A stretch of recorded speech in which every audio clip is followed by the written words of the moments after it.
Hello everyone, তোমাদের জন্য চলে এসেছি নতুন আর একটা ভিডিও নিয়ে, যেখানে আমরা কথা বলবো আজকে ওয়েভ সম্পর্কে, ওয়েভের পার্ট 3। যেখানে আজকে টপিক হচ্ছে তোমাদের ইন্টেন্সিটি অফ ওয়েভ, এবং হচ্ছে তোমার প্রোগ্রেসিভ ওয়েভের জন্য আদর্শ যে ফর্মুলাটা, সেটা হচ্ছে আমরা ডিরাইভ করব, সেই ফর্মুলা তৈরি করব। কিন্তু তার আগে আমাদেরকে কিছু জিনিস দেখে নিতে হবে এই পুরো সিস্টেমটাকে বোঝার জন্য। সেখানে আমি তোমাদেরকে আগের লেকচারে একটা হিন্ট দিয়েছিলাম, যদি তোমরা এইমাত্র আগের লেকচার দেখে এসে থাকো তাহলে তোমাদের মনে থাকার কথা যে আমরা কিন্তু ওই ওমেগা যে জিনিসটা ছিল, ওমেগাকে আমরা ব্যবহার করতাম হিসেবে কৌণিক কম্পাঙ্ক নাম দিতাম, আবার ওইটার নাম ছিল আবার কৌণিক বেগ, অ্যাঙ্গুলার ভেলোসিটি অথবা অ্যাঙ্গুলার ফ্রিকোয়েন্সি, দুইটাই বলা হচ্ছিল। এখন অ্যাঙ্গুলার ফ্রিকোয়েন্সি বলার কারণটা বোঝা যাচ্ছে যে কৌণিক কম্পাঙ্ক, ঠিক আছে, ওইটাকে মাঝে মাঝে অ্যাঙ্গুলার ভেলোসিটিও বলা হয়। তার কারণ হচ্ছে এই অ্যাঙ্গুলার ভেলোসিটি বা এই ওমেগার পরিচয়টা আসলে দুই ইকুয়েশন থেকে দুইভাবে দেওয়া যায়। যেমন যদি তুমি এইখান থেকে নিয়ে আসো, এই জায়গা থেকে যদি তুমি এই ওমেগার পরিচয় নিয়ে আসো, তাহলে হচ্ছে তোমাকে বলতে হবে এটাকে অ্যাঙ্গুলার ফ্রিকোয়েন্সি। আর যদি তুমি বৃত্তপথে একটা চিন্তা করো, ওয়েভটাকে বৃত্তপথেও ডিরাইভ করা যায়, সেটাই আমরা দেখবো আজকে। তখন আমরা যে কাজটা করি যে ওমেগার নামটা তখন হয়ে যায় অ্যাঙ্গুলার ভেলোসিটি। কীভাবে হয় সেটা দেখি। এই তো আমি সামিল আলী মৃদুল তোমাদের সাথে আছি পুরো ভিডিও জুড়ে। অনেক পড়ালেখা হবে আজকে। তো শুরুতে আগে বলে নিই কিসের কথা বলতেছিলাম, যে ওয়েভের সম্পর্কে। ওয়েভের ডেফিনেশনটা একটু মনে করে দেখো। ওয়েভ ছিল আসলে একটা ডিস্টারবেন্স তৈরির কারণে আমাদের কি হতো, আমরা একটা ডিস্টারবেন্স তৈরি করতাম, আমি কথা বলতাম, বাতাসের মধ্যে একটা ডিস্টারবেন্স তৈরি হতো, সেই ভাইব্রেশন ডিস্টারবেন্সের মাধ্যমে কথাটা তোমার কানে গিয়ে পৌঁছাইতো, তাই তো? আচ্ছা, এই পুরো প্রসেসের ভিতরে আমি যে কথাগুলো বলতেছি, সে কথার মধ্যে কি আমার কথার সামনে, আমার মুখের সামনে যে পার্টিকেল আছে তারা কি তোমার কানে যে ঢুকে যেত? তা কিন্তু হয় না। কি হয়, শক্তি সামনের দিকে পাস করে দেয় তারা, এবং শক্তি পাস করার জন্য এই যে ম্যাক্সিমাম ডিসপ্লেসমেন্টটাকে আমরা হচ্ছে ম্যাক্সিমাম এনার্জি হিসেবে বলতাম। এই ম্যাক্সিমাম এনার্জিটাই আমরা বলছিলাম যে প্রত্যেকবার পাস হচ্ছে সামনের দিকে, তাই তো? আচ্ছা, ম্যাক্সিমাম ডিসপ্লেসমেন্ট বা এই যেটাকে আমরা কি বলতাম, এটাকে এটার নাম কি ছিল? ক্রেস্ট। হ্যাঁ, ক্রেস্ট, এটা ট্রাফ। এই ক্রেস্ট যখন সামনের দিকে আগায় তখনই আমরা বলতে পারতেছিলাম যে এখানে ওয়েভ তৈরি হয়েছে। আচ্ছা, একটা জিনিস খেয়াল করো তো, পরের মুহূর্তে যেন কি হয়, পরের মুহূর্তে এই ট্রাফ হচ্ছে সামনের দিকে, এই ক্রেস্ট সামনের দিকে চলে যায়, ট্রাফ সামনের দিকে চলে যায়, এই ক্রেস্ট আরও সামনে চলে যায়, অর্থাৎ ওয়েভটা তখন দেখতে হয় অনেকটা এইরকম। এটা হওয়ার কারণ হচ্ছে যে প্রত্যেক মুহূর্তে এনার্জিটা সামনের দিকে পাস হয়ে যাচ্ছে। তার মানে তোমাকে যদি হঠাৎ করে কেউ বলে যে তুমি কি বলে, তুমি ধরো এখানে দাঁড়াইছিলাম, এটা হচ্ছে তুমি কথা বলতেছো, তোমার থেকে 10 সেন্টিমিটার দূরে, না, তোমাকে যদি বলে যে ওয়াই এর তোমার থেকে 10 সেন্টিমিটার দূরে কি কত ডিসপ্লেসমেন্ট কত, বা হচ্ছে এই মূল বিন্দু থেকে বা হচ্ছে এই মূল এক্স অক্ষ থেকে এই পার্টিকেলের ডিসপ্লেসমেন্ট কত উলম্ব দিকে, মানে ওয়াই এর ভ্যালু জিজ্ঞেস করতেছে তোমাকে। তাহলে এই গ্রাফের মধ্যে যদি তুমি ওয়াই এর ভ্যালু বের করতে চাও, তোমাকে যেটা করতে হবে, খেয়াল করো তো, ধরো তোমাকে বলছে যে 10 সেন্টিমিটার দূরের বিন্দুটা এইখানে। দেখো তো, 10 সেন্টিমিটার দূরের বিন্দুটা প্রথমে আসলে কোথায় ছিল? প্রথমে বিন্দুটা ছিল, আমরা দেখতে পাচ্ছি যে এই জায়গায়, তাই না? কিন্তু পরের মুহূর্তে কি হলো, প্রথমে কোনটা, প্রথমে আদি অবস্থান ছিল এই লাইন বরাবর, তার মানে প্রথমে এই বিন্দুটা ছিল এইখানে, পরের মুহূর্তে আমি দেখতেছি বিন্দুটা চলে আসছে এই উপরে। এটা দ্বারা কি বুঝবো, যে বিন্দুটা তোমাকে যদি বলে 10 সেন্টিমিটার দূরের বিন্দুটার কথা, তার মানে তুমি এইখান থেকে আস্তে আস্তে করে তুমি কথা বলতেছো, অন্য আরেকজন তোমার বন্ধু সামনের দিকে 10 সেন্টিমিটার গেল, এইখানে এসে পৌঁছাইলো এই লাইন বরাবর, সে এখন এই পার্টিকেলটার দিকে তাকায় আছে। এখন এই পার্টিকেলের দিকে তাকায় সে কি এখন বলতে পারবে যে এটা হচ্ছে উপরের দিকে 4 সেন্টিমিটার, নিচের দিকে 2 সেন্টিমিটার এভাবে যাচ্ছে? সেটা বলতে পারবে, কারণ সে যেই মুহূর্তে দেখবে সেই মুহূর্তের জন্য সে একটা ডিসপ্লেসমেন্ট পাবে। সে চোখ একটু পাশের দিকে তাকায়, তারপর আবার যখন এদিকে তাকাবে তখনই খেয়াল করবে যে বস্তুটা বা এই পার্টিকেলটা উপরে নিচে সরে গেছে, তাই তো? তার মানে কোনো একটা নির্দিষ্ট দূরত্বের জন্যই শুধুমাত্র একটা পার্টিকেলের আমরা ডিসপ্লেসমেন্ট পাই না, আমাকে একটা নির্দিষ্ট টাইমও বলতে হয়। যে শুধুমাত্র এমন না যে তুমি 10 সেন্টিমিটার দূরে বলতেছো, তারপরে তোমাকে বলতে হবে যে পর্যায়কালে টোটাল টাইম তো ছিল টি, তাই তো? এই টি সময়ের মধ্যে ওই উপর থেকে আবার পুরোটা ঘুরে আসে এই টোটাল টাইম পিরিয়ডের জন্য। তোমাকে বলতে হবে এই টাইম পিরিয়ডের কত অংশ, তুমি কি T/4 অংশের জন্য সরণ চাচ্ছ, নাকি T/3 এর জন্য চাচ্ছ, না কতটুকু সময়ের জন্য চাচ্ছ, নাকি 2T সময়ের জন্য চাচ্ছ, নাকি 3T, কিভাবে চাচ্ছ না চাচ্ছ সেটা তোমাকে বলে দিতে হবে টাইমের মাধ্যমে। তার মানে হচ্ছে একটা নির্দিষ্ট কণার জন্য তার, যদি তোমাকে একটা নির্দিষ্ট কণার কথা বলতে হয় এবং তার যদি তোমার দূরত্ব বের করতে হয় উলম্ব দিকে, তাহলে তোমাকে যেটা করতে হবে, তোমার থেকে বস্তুটার দূরত্ব বা পার্টিকেলের দূরত্ব কত দূরে সেটা আগে দেখতে হবে। তারপরে দেখতে হবে যে ওইটা কোন সময়ে তুমি ক্যালকুলেট করবা। এক এক সময় এক এক রকম আচরণ করবে, এক এক সময় সে এক এক জায়গায় বসে থাকবে এবং এই বরাবর যেই ওর স্মরণটা হচ্ছে এটা কিন্তু একটা সিম্পল হারমোনিক অসিলেশনের মধ্যে হয়। আমরা যে 9-10 টপিক নিয়ে 11-12 আমরা যেগুলো নিয়ে কথা বলি সেটা হচ্ছে সিম্পল হারমোনিক অসিলেশনের মাধ্যমে আমাদের সব পার্টিকেলগুলো এভাবে নড়াচড়া করবে। তোমরা যে ওয়েভটা পড়তেছো আসলে, তাহলে এটা যদি সিম্পল হারমোনিক অসিলেশনের মধ্যে নড়াচড়া করতেছে, ভালো কথা। এখন সিম্পল হারমোনিক অসিলেশনের জন্য আমরা একটা গ্রাফ কিন্তু পিরিয়ডিক মোশনে তোমরা দেখছো এরকম হয়, কিন্তু তাহলে আমরা বলতে পারি যে এই ওয়েভও একটা সিম্পল হারমোনিক অসিলেশন? না, ওয়েভ হচ্ছে প্রত্যেক তোমার সিম্পল হারমোনিক অসিলেশন ছিল আসলে এই যে দোলনার ক্ষেত্রে এইভাবে এইভাবে যাতায়াত করতেছিল, আমরা এটাকে বলতেছিলাম সিম্পল হারমোনিক অসিলেশন বা হচ্ছে সরল ছন্দিত স্পন্দন। এই সিম্পল হারমোনিক অসিলেশনের ক্ষেত্রে তখন যেটা হয়েছে যে তুমি একটা নির্দিষ্ট কণা নিয়ে কাজ করছো, এই কণাটা একবার এইদিকে গেছে, একবার এইদিকে আসছে, একবার এদিকে গেছে, একবার এদিকে আসছে। সিম্পল হারমোনিক অসিলেশন হচ্ছে শুধুমাত্র একটা কণার জন্য তার গতিবেগের ধর্ম প্রকাশ করে। আর ওয়েভ দ্বারা আসলে বোঝায় এখানে যে এতগুলো পার্টিকেল আছে, এখানে কিন্তু কোটি কোটি পার্টিকেল আছে, সেই কোটি কোটি পার্টিকেল প্রত্যেকেই সিম্পল হারমোনিক অসিলেশন করতেছে। এইখানে পার্টিকেলটাও সিম্পল হারমোনিক অসিলেশন করতেছে, এইটাও সিম্পল হারমোনিক অসিলেশন করতেছে। তার মানে ওয়েভ আসলে একটা সামষ্টিক সিম্পল হারমোনিক অসিলেশন, এবং সেই জন্যই আমি এটাকে শুধুমাত্র দূরত্ব দিয়ে ব্যাখ্যা করতে পারি না, আমাকে একটা টাইমও ফিক্স করে দিতে হয়। তবে তুমি যদি তুমি যদি টাইম ফিক্স করে দিতে পারো, টাইম ফিক্স করে দেওয়ার একটা ওয়ে আছে, কি বলতো সেটা? টাইম ফিক্স করে দেওয়ার একটা মাত্র ওয়ে হচ্ছে যে তুমি এই পুরো চলার পথে তুমি হঠাৎ করে একটা ছবি তুলে ফেললে। ছবি তুলে ফেললে কি হবে? তুমি হচ্ছে শুধুমাত্র দেখবা এইরকম একটা অবস্থা যেখানে প্রত্যেকটা পার্টিকেল নিজের নিজের অবস্থানে স্থির হয়ে গেছে, তারা নড়াচড়া করতেছে না, উপর দিকে সরণ হচ্ছে না। সামনের দিকেও আমি দেখতে পাচ্ছি যে এই বিন্দুটা তো এই মানে এইখানে যে পার্টিকেলটা আছে সেটা উপরে যাচ্ছে না, নিচে যাচ্ছে না, এখানে বসে আছে। এখানকার এই যেটা হচ্ছে ধরো এটা যদি 5 সেন্টিমিটার হয়, 10 সেন্টিমিটার দূরের বিন্দুটা উপরে নিচে যাচ্ছে না, ও সাম্যাবস্থানে বসে আছে। তার মানে আমি বুঝতে পারতেছি যে আসলে কি হয় যে আমি যখন একটা ছবি তুলে ফেলি তখন হচ্ছে আমি শুধুমাত্র ওয়েভের একটা স্থির চিত্র পাই, ওয়েভটা কিন্তু এবার মুভ করতেছে না। তার মানে এমন একটা ওয়েভ আমি এখানে পাইছি যেটার মধ্যে কোনো অসিলেশন নাই, কিন্তু ওয়েভের মাধ্যমে অসিলেশন থাকতে হবে এবং অসিলেশনের মাধ্যমেই হচ্ছে ক্রেস্ট সামনের দিকে আগাচ্ছে বলে আমি বলতে পারি যে এনার্জি সামনের দিকে ট্রান্সফার হচ্ছে। তার মানে এই অংশটা দিয়ে শুধুমাত্র একটা কি বলে আর ওয়েভের ইকুয়েশন সম্পর্কে একটা ধারণা পাওয়া যায়। আসলে পুরোপুরি আমরা ওয়েভ সম্পর্কে জানতে পারি না। পুরোপুরি ওয়েভ সম্পর্কে জানার জন্য এই ইকুয়েশনটা তো আমরা চিনি অলরেডি, তাই না? এটা একটা সাইন কার্ভ, এখানে দেখা যাচ্ছে y = sin x, অথবা এখানে তো থিটা বসে আসলে এই এক্স অক্ষ বরাবর। এই পর্যন্ত আমরা জানি যে এটা 2 থিটা, এটা হচ্ছে 2 পাই, এটা হচ্ছে শুধু পাই, এটা হচ্ছে π/2 এরকম। তাহলে এটাকে y = sin থিটা দিয়ে প্রকাশ করা যায়। আচ্ছা, এখন একটা জিনিস খেয়াল করো তো, আমি বৃত্তপথে এই জিনিসটাকে কেন রিলেট করতে যাচ্ছিলাম, এই কথাগুলো কিন্তু তোমাদেরকে আগেও বলা হয়েছে, তারপরেও শুধু শুধু রিলেট করা না, কারণ পুরো চ্যাপ্টার জুড়ে, আজকে পুরো লেকচার জুড়ে আমরা এই জিনিসটা নিয়ে কথা বলবো যে এই জিনিসটার সাথে এই জিনিসটা কিভাবে রিলেট করা যায়। তো তোমার আগের কথাগুলো আরেকবার মনে না করায় দেওয়াটা ভুল হইতো। তাহলে এই জিনিসটা হচ্ছে আমার, এটা হচ্ছে এই চিত্রটা আঁকা হচ্ছে কারণ এটা হচ্ছে এটার ভিতরে আমি সব কাজ করব, সেটা হচ্ছে নিখুঁতভাবে আগে এঁকে রাখছি। এটার একটা ডামি চিত্র নিচে আঁকার চেষ্টা করি, এখানে একটা কেন্দ্র আগে থেকেই দেওয়া আছে দেখা যাচ্ছে। আচ্ছা, এটাও যথেষ্ট গোল হয়েছে, ইনাফ, এই পরিমাণ বৃত্ত হওয়া যথেষ্ট।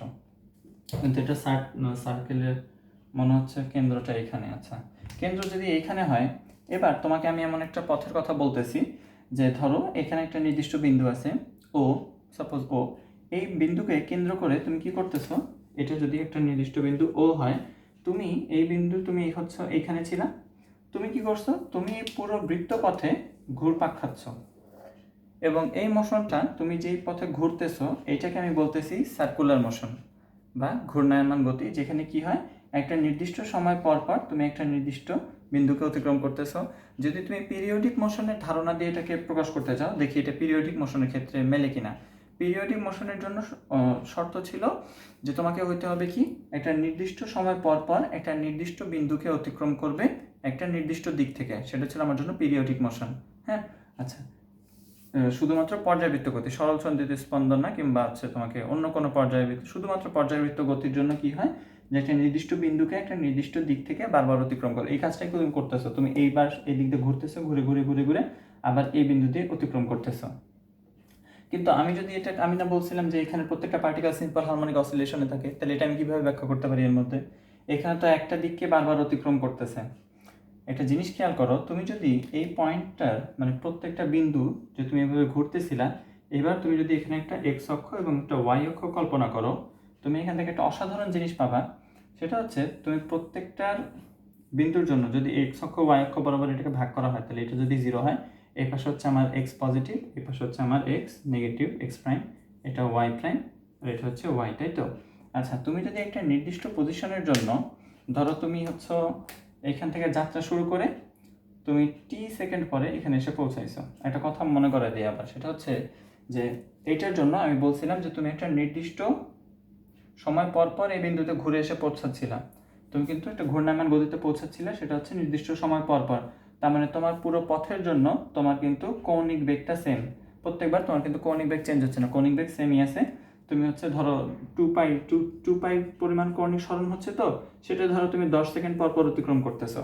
তাহলে 2 পাই পরিমাণ তুমি কৌণিক সরণ করতেছো 10 সেকেন্ড সময়, তাহলে তোমাকে কি বলা যাবে? এটাকে কৌণিক সরণের ভাগ সময়, তোমাকে বলতে হবে এটাকে কৌণিক বেগ হিসেবে তুমি এটাকে অ্যাঙ্গুলার ভেলোসিটি দিয়ে প্রকাশ করতে পারো। কৌণিক বেগ সেটা আমি পেয়ে গেলাম 2π/t হচ্ছে তোমার একেবারে শুরু থেকে আবার সেই আগের পজিশন ঘুরে আবার আগের পজিশনে ফিরে আসতে যে সময় লাগে, সেটা কিন্তু আমরা নর্মালি পর্যায়কাল বলতাম। এখানেও এটাকে পর্যায়কাল বলা যাবে। কিভাবে বলা যাবে সেটা সামনে দেখব। এটাকে পর্যায়কাল হিসাবে আমি বললাম যে পুরোটা ঘুরে আসতে তার যে পরিমাণ সময় লাগলো আগের অবস্থানে ফিরে আসতে, সেটাকেও সেই জন্য আমি বলতেছি এটাকে অ্যাঙ্গুলার ভেলোসিটি। কিন্তু তুমি যখন এই কার্ভের মধ্যে কাজ করছিলা তখন কিন্তু তুমি এরকম কিছু পাও না, এখানে কেউ গোল হয়ে ঘুরতেছিল না, কোনো কৌণিক সরণ এভাবে ছিল না। কৌণিক সরণ ছিল না যে তা না, কিন্তু মানে আমরা আসলে কোনো এই নর্মালি যেই কৌণিক সরণ দেখে অভ্যস্ত, কৌণিক বেগ দেখে অভ্যস্ত ওভাবে ছিল না, সেজন্য এখানে কৌণিক ফ্রিকোয়েন্সি বা অ্যাঙ্গুলার ফ্রিকোয়েন্সি নামে এটাকে বলা হয়, কৌণিক কম্পাঙ্ক। আর এখানে আমরা এটাকে বলতেছি কৌণিক বেগ বা হচ্ছে অ্যাঙ্গুলার ভেলোসিটি। তাহলে এই অ্যাঙ্গুলার ভেলোসিটিকে আমি বলে ফেললাম 2π/t, এবং প্রত্যেকবার যদি একই পরিমাণ সময় লাগে তাহলে কিন্তু টাইম পিরিয়ডও সেম থাকতেছে, টাইমও সেম। অর্থাৎ একটা নির্দিষ্ট সময় পর পর সে যদি নির্দিষ্ট বিন্দুকে অতিক্রম করে একটা নির্দিষ্ট দিক থেকে, তাহলে ওমেগাকে আমি বলতে পারি কনস্ট্যান্ট, ওমেগা কনস্ট্যান্ট চলে আসছে। এবার একটা জিনিস খেয়াল করো, আমি যে কথাটা বলতে চাচ্ছিলাম যে আসলে তুমি যখন প্রত্যেকটা বিন্দুকে অতিক্রম করো, ধরো তুমি হচ্ছে এই পজিশনে চলে আসছো, এখন এই পজিশনের জন্য তোমার এক্স অক্ষ বরাবর অংশ, এক্স অক্ষ বরাবর উপাংশ আর ওয়াই অক্ষ বরাবর উপাংশ বা হচ্ছে ভুজ এবং কোটি যদি তুমি হিসাব করতে চাও, দেখো এই বরাবর যদি তুমি ভুজ নাও তাহলে এতখানি হবে হচ্ছে তোমার জন্য এক্স। এই বরাবর যদি তুমি কোটি নাও তাহলে তোমার জন্য এইটুক হবে হচ্ছে কোটি ওয়াই, আর এইটুক হচ্ছে তোমার জন্য এক্স, তাই তো? আচ্ছা, এই নির্দিষ্ট বিন্দুর জন্য এটা এক্স ওয়াই হিসেবে লিখলাম।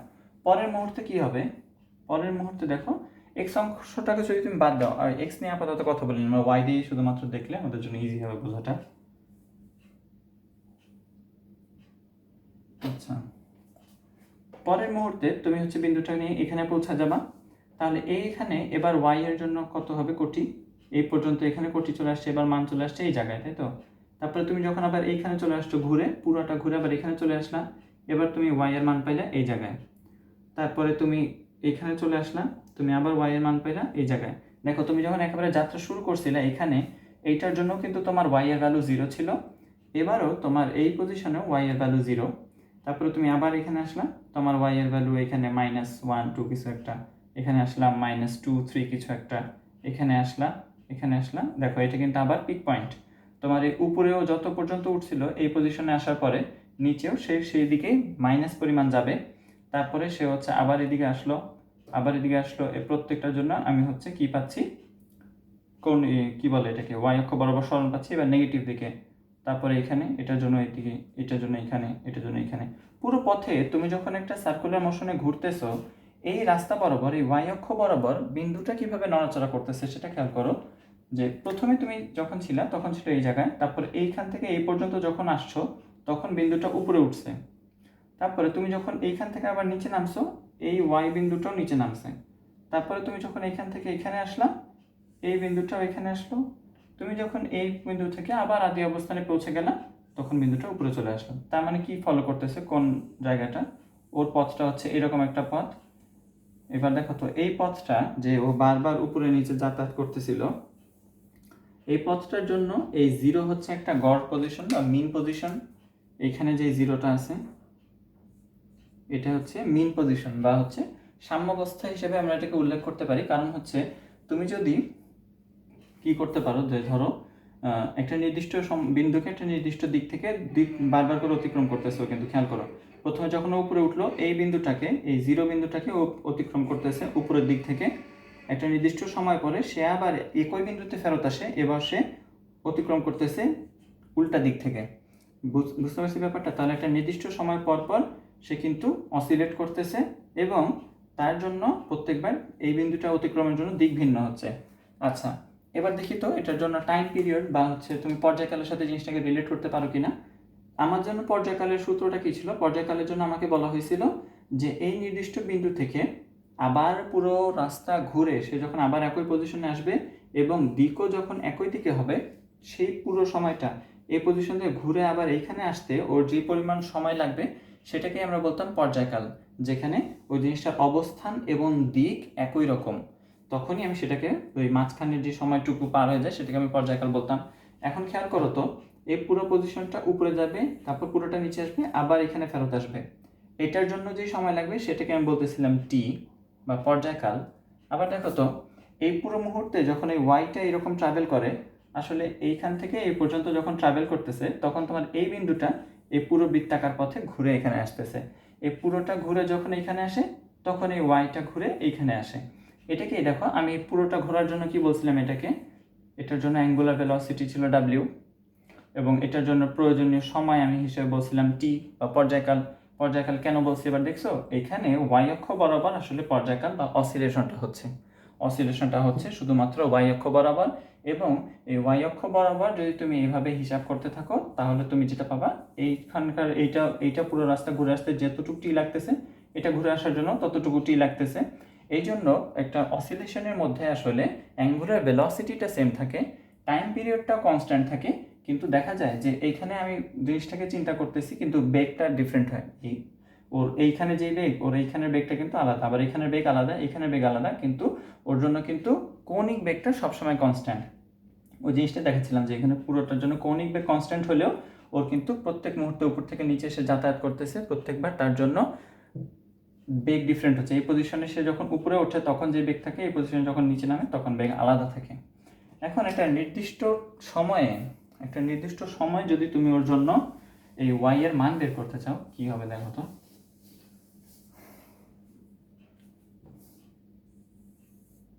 একটা নির্দিষ্ট সময়ে, এই যে আবার অক্ষটা এঁকে ফেলি। আচ্ছা, খেয়াল রাখতে হবে যে আমি শুধুমাত্র ওয়াই অক্ষ নিয়ে এখনো কথা বলতেছি, এখানে কিন্তু এক্স অক্ষেরও একটা কাহিনী আছে, সেটা নিয়ে আমরা পরে দেখবো, আলোচনা করবো না তা না।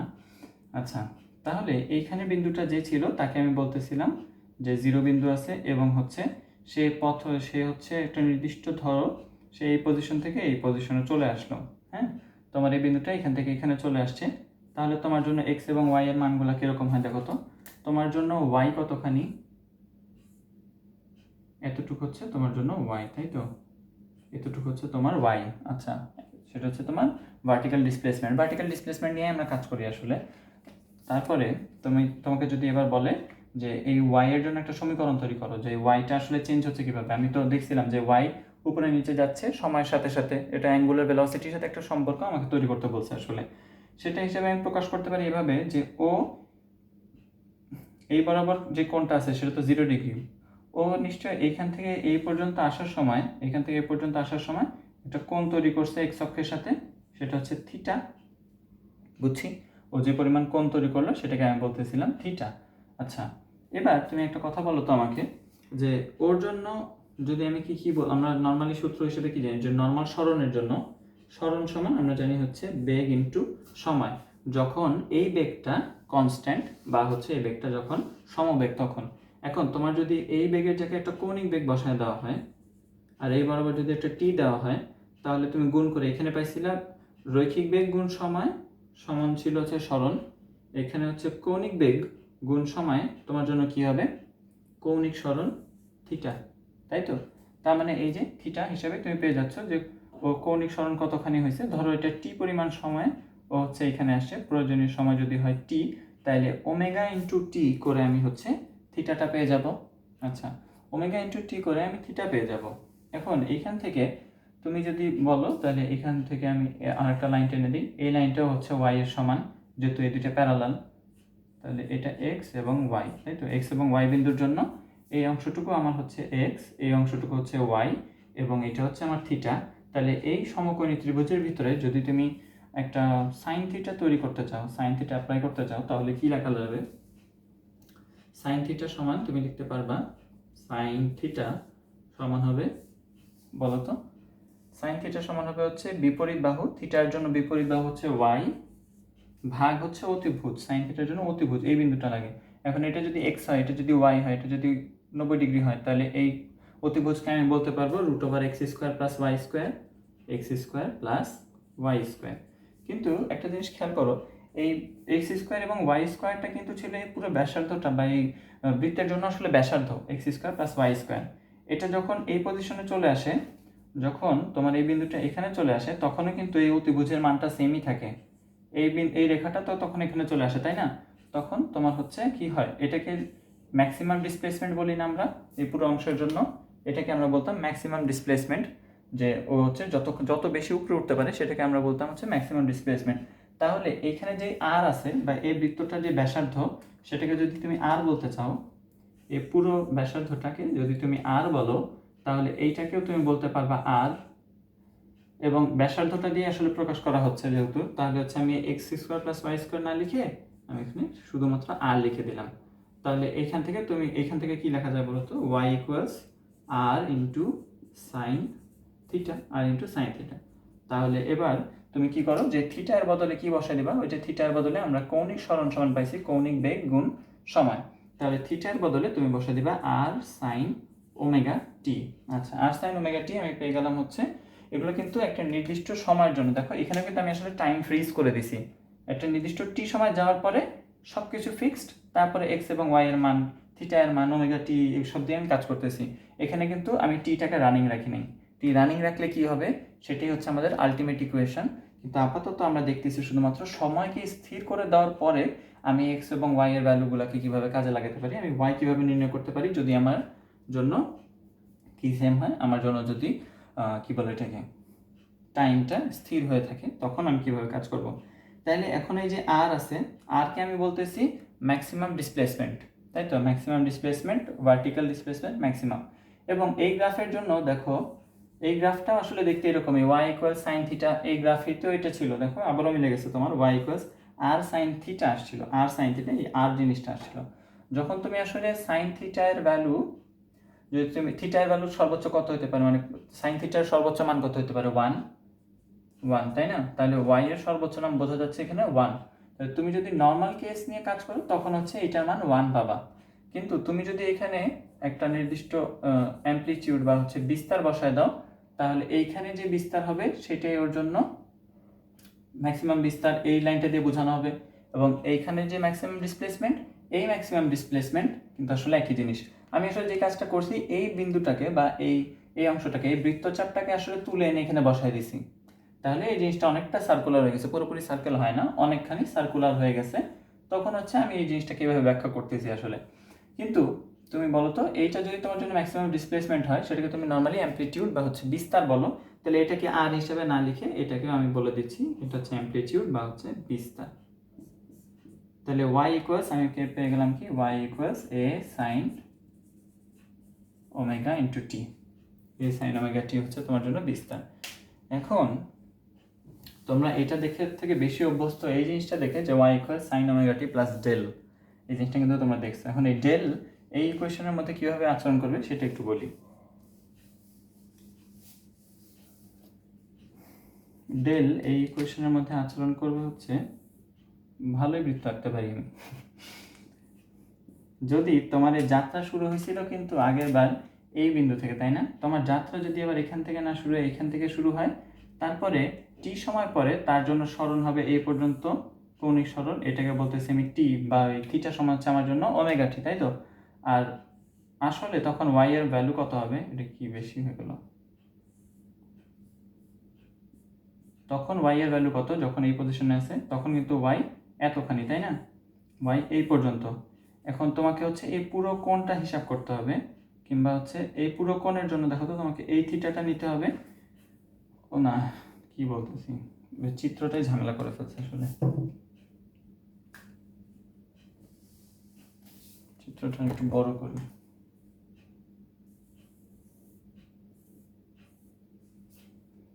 তুমি যাত্রা শুরু করছো হচ্ছে এই বিন্দু থেকে, তুমি কিছুক্ষণ পরে পৌঁছেছো এইখানে। হ্যাঁ, এখন তাহলে তোমার জন্য এই বিন্দু থেকে এই বিন্দুতে পৌঁছানোর জন্য তোমার ম্যাক্সিমাম ডিসপ্লেসমেন্ট কত সেটা দেখতে হবে। তোমার জন্য ম্যাক্সিমাম ডিসপ্লেসমেন্ট যতক্ষণে তুমি আসছো আর কি, সেটা হচ্ছে এই বিন্দু পর্যন্ত, এটা হচ্ছে ম্যাক্সিমাম ডিসপ্লেসমেন্ট। কিন্তু তুমি অত দূর যাও নাই, তুমি হচ্ছে তার একটু নিচে আসছো, তাই তো? আচ্ছা, এই বিন্দুতে তুমি যে পৌঁছাইছো, তোমার জন্য ওয়াই এর মান হবে এতখানি। এখন এতখানি ওয়াই এর মানের জন্য তোমাকে কি নির্ণয় করতে হবে? এই বিন্দু থেকে এক্স এর পরিমাণ, সেটা হবে এইটুক কোণ। তাহলে এই পুরো কোণটা হচ্ছে তোমার জন্য এবার থিটা। কিন্তু তুমি আসলে ট্রাভেল করছো কতখানি? তুমি কিন্তু ট্রাভেল করছো এই পজিশন থেকে এই পজিশন। তাহলে তুমি যে অ্যাঙ্গুলার যে কোণটা পাবা এতখানি এইটুকের জন্য, এই বরাবর তুমি যে অ্যাঙ্গুলার সরণটা পাবা, অ্যাঙ্গুলার ডিসপ্লেসমেন্ট পাবা, সেটা এই যে এইটুকের জন্য তুমি পাবা হচ্ছে ওমেগা টি। কিন্তু তোমার তো বসানো দরকার হচ্ছে পুরো থিটাটা। তাহলে থিটা সমান আসলে শুধুমাত্র ওমেগা টি পাচ্ছি না, এর সাথে আরও একটা কোণ আছে দেখা যাচ্ছে, সেটা হচ্ছে এইটুক হচ্ছে ওমেগা টি, আর এইটুকের জন্য আরও একটা কোণ আছে, সেই কোণটাকে বলা হয় আদি দশা বা ফাই দিয়ে প্রকাশ করা হয়। এই আদি দশা বা ফাই দিয়ে প্রকাশ করার কারণে তুমি পেয়ে যাচ্ছ হচ্ছে যে কি আমার ওমেগা, এই যে এই ওয়াই এর ভ্যালু তখন চলে আসে যে তুমি যদি এখন সাইন বসায় দাও, ও কি জন্য আমার ছিল এ সাইন থিটা ছিল, থিটা ইকুয়ালস ছিল হচ্ছে ওয়াই। তাহলে এবার তুমি বসাও ওয়াই ইকুয়ালস এ সাইন, তুমি পাচ্ছ ওমেগা প্লাস ওমেগা টি বা omega t plus del, omega t plus phi, যেভাবে ইচ্ছা সেভাবে বসাও। এটা ডেল না দিয়ে অনেক সময় ফাই দিয়ে লেখে বেশি না, ফাই এটা কি ডেল, হ্যাঁ ঠিক আছে, ওমেগা টি প্লাস ডেল, এইটুকু হচ্ছে তোমার জন্য ডেল। এটা হচ্ছে আদি দশা বলতেছি আমরা জিনিসটাকে, যেটা তোমার আগে থেকে, তুমি যদি যাত্রা এখান থেকে শুরু করো তাহলে এটাই তোমার আদি দশা। এবার তুমি একটা জিনিস খেয়াল করবা, সেটা কি এখানে বোঝানো উচিত হবে? হ্যাঁ, এখানেই বুঝাই যে তুমি কিন্তু এই বরাবর যখন উপরের দিকে উঠতেছিলা, তুমি যখন এদিক বরাবর উপরের দিকে ওঠো, এই যে ওয়াই এবং আমার এই দুইটা পজিশন একসাথে দেখাই, যদি তুমি এভাবে উপরের দিকে ওঠো তাহলে কি হয় দেখো তো, তুমি যদি ঘড়ির কাঁটার বিপরীত দিকে উঠো, ঘড়ির কাঁটার বিপরীত দিকে চলো, তাহলে তোমার জন্য ওয়াই এর মান বৃদ্ধি পাচ্ছে। ঘড়ির কাঁটার বিপরীত দিকে চলে ওয়াই এর মান বৃদ্ধি পাচ্ছে।